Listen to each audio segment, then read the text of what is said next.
Before you guys dive into a long semen retention streak, I'm going to expose a little bit of the dark side to semen retention that you need to be aware of. I'm on day 163 of my semen retention streak right now.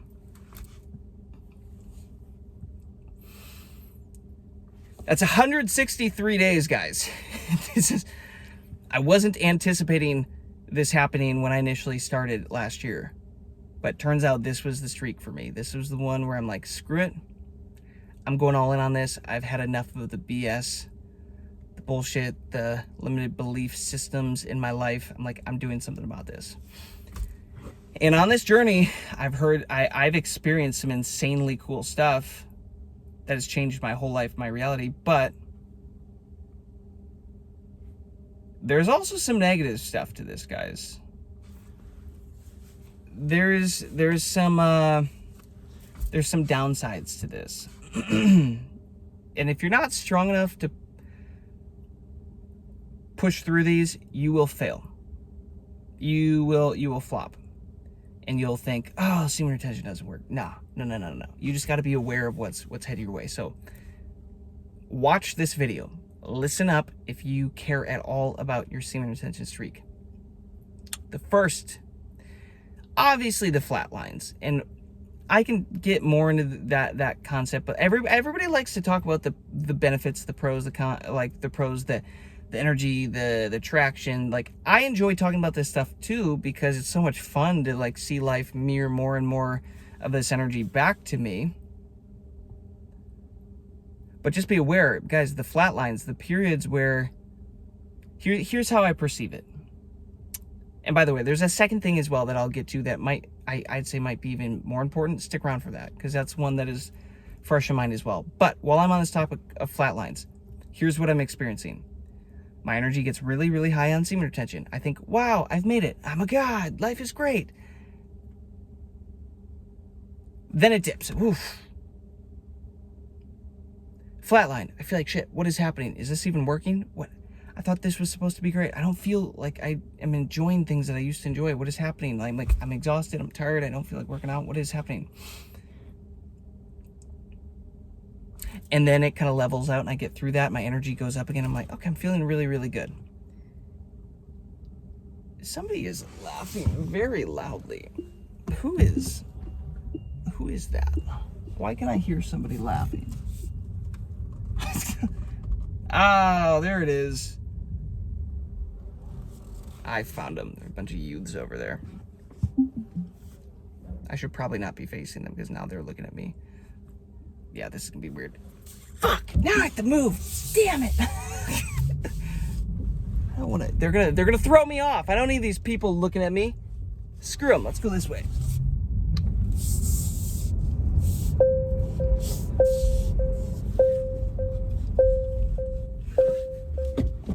Park over here. Gotta pick a parking lot, guys. When I'm doing these videos, I gotta pick a parking lot that I'm like not having to deal with people around me. It's distracting. It throws me off a little bit. We'll park in this Walmart parking lot for a minute by that RV, because there's no way there's somebody in that RV right now. They always just park here for tours and stuff. Actually, there might be somebody just sitting in there.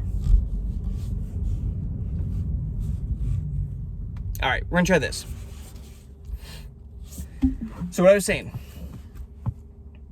you get this energy, you feel good, boom, you hit a flat line. What's happening? Oh, the roller coaster went down. Are the effects even working anymore? This is shitty.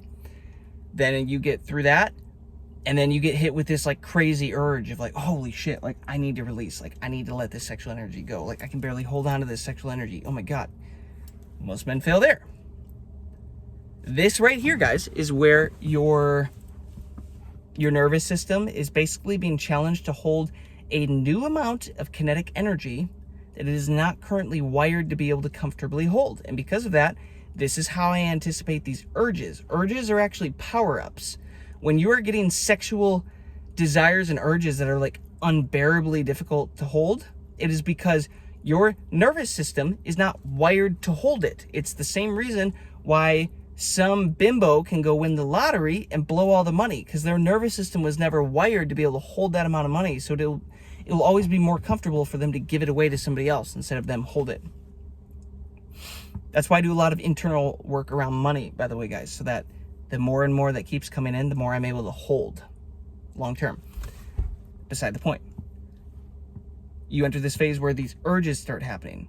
But if you can push through the urges and sit with it, then it starts rewiring your nervous system, and then it gets comfortable again. Oh, I can hold more energy. Now your energy goes up. You hit another high part on the roller coaster. Oh my God, again, I feel amazing. This is awesome. I'm like just putting my arm out and like calling Thor's hammer to me. I'm literally like, yeah, expecting this hammer to like fly across the universe into my hand. That's what it feels like.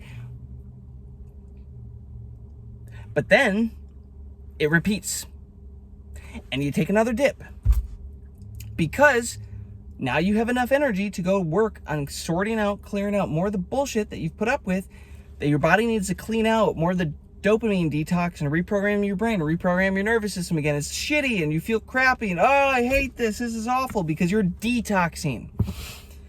It is a purging effect.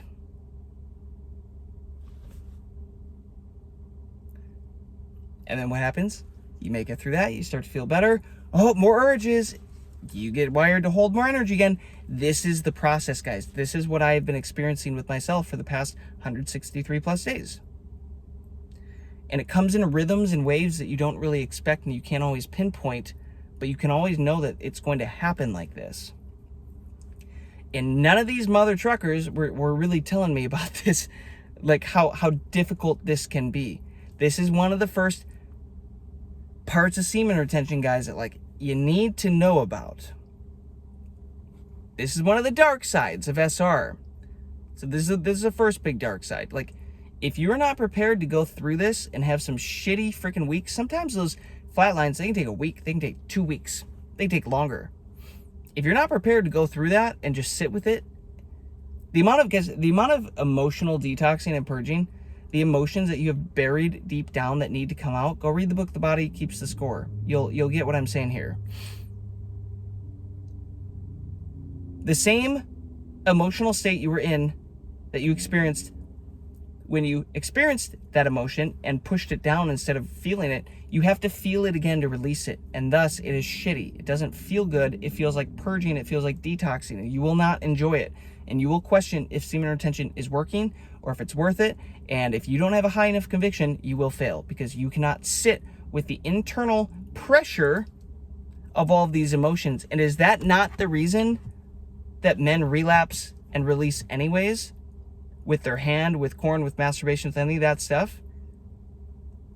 I'm not talking women here. I'm talking this. Is this not the reason why you want to do that? Because you don't want to sit with the emotions. You want to numb yourself. Because when you release it, you numb yourself. You push everything back down. You don't have the energy to deal with that thing anymore. And you lower your frequency. You don't have to bring it up anymore. All you have to do is just quit spending your energy on stupid shit. Quit releasing it. And actually sit with the emotions and let the things come up, and you will naturally begin to heal. Your life will heal. Your body will heal. Your mind, your mental state will heal.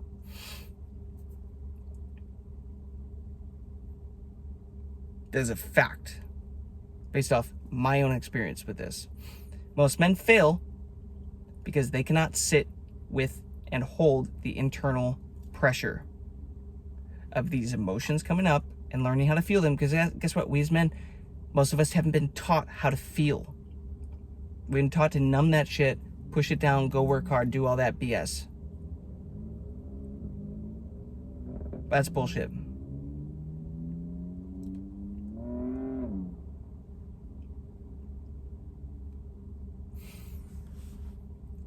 Second dark side to semen retention.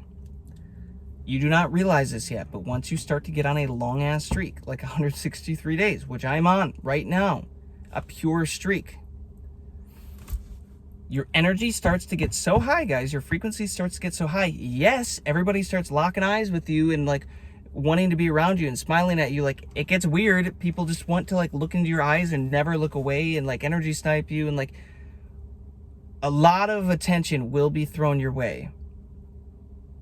even to the point where you will stop even wanting the attention, to be honest. Because like when I go places and I'm getting groceries and women are stopping me to tell me how good I smell multiple times and like making it really weird in front of their husbands, like I'm like, my hood's up. I'm not trying to talk to anybody. This isn't what I'm after. Like, so you might get to the point where you don't even want the attention. You're like, where the F was this attention when I wanted the attention last year? When I was lonely and depressed and sad and just wanted attention and affection, like, where was it then?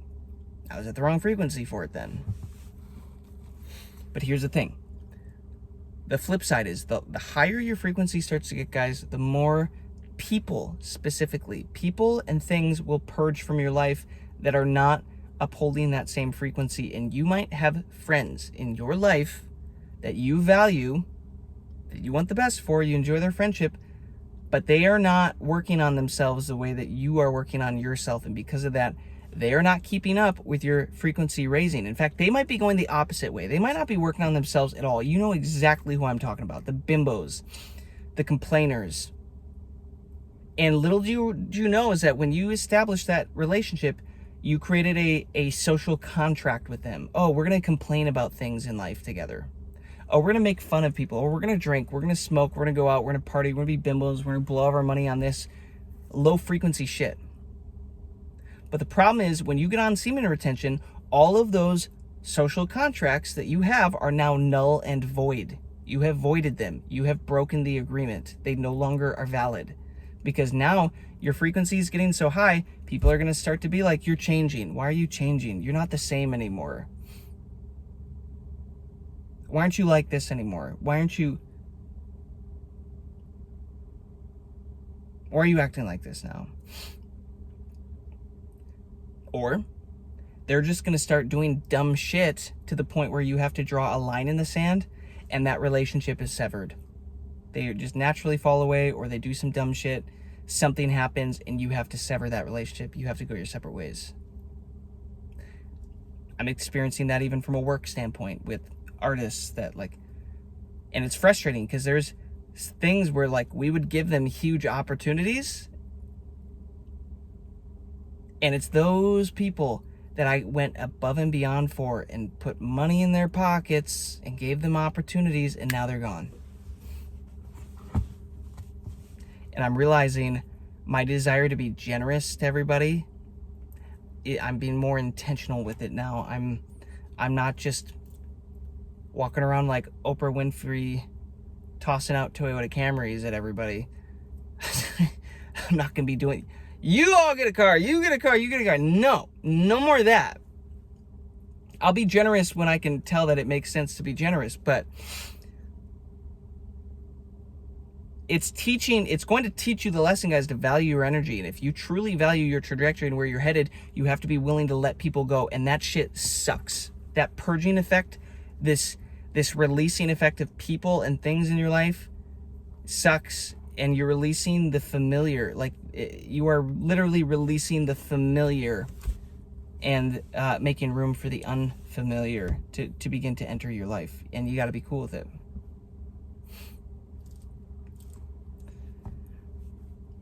Third thing, there's another dark side, guys. The more and more energy you get, there's going to be a lot of women out here that want to take it from you. A lot of these hoes are just out here looking to suck the life out of you. Fortunately, I'm keeping to myself on this streak. I work from home, live alone, I work for myself. I've got a pretty freaking dope life that I have spent many years building up to this point. I don't have to go anywhere or do anything if I don't want to. If I want, me going somewhere is I just hop in the Tesla and drive around and talk to you guys. That's my decision. I don't want to be around other people right now. I just don't. But you might start to realize you're going to get more of the choose me, the pick me signals, the women are going to want you. But a lot of these chicks, dude, do not be naive. They don't want you. They want your energy. And now this third dark side is I'm realizing, holy shit, how do I perceive who is of high value and actually wants me for me? I also had this thought too, because it's kind of frustrating. It's like, man, the more money you get, the more success you get, and you're like, do they actually want me for me, or do they want me for my money? That's the first thing.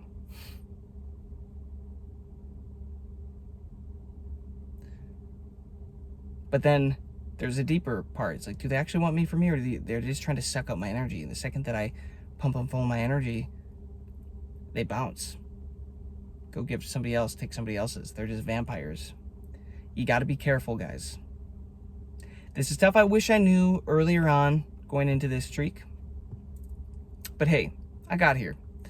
I got to figure it out. So there you have it. Watch this again if you need to, but I'm telling you, there is a dark side to semen retention. And this is coming from a 163-day streak, not including the years, multiple years that I've spent doing 30, 40, 50, multiple of those streaks. This was just the first long one that was like the one.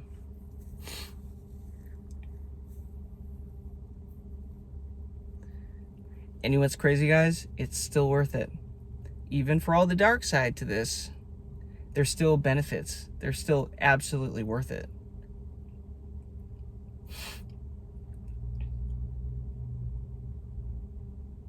Hopefully that helps you. Hopefully that gives you a perspective, something to be aware of, something to keep an eye out for while you're on this journey, guys.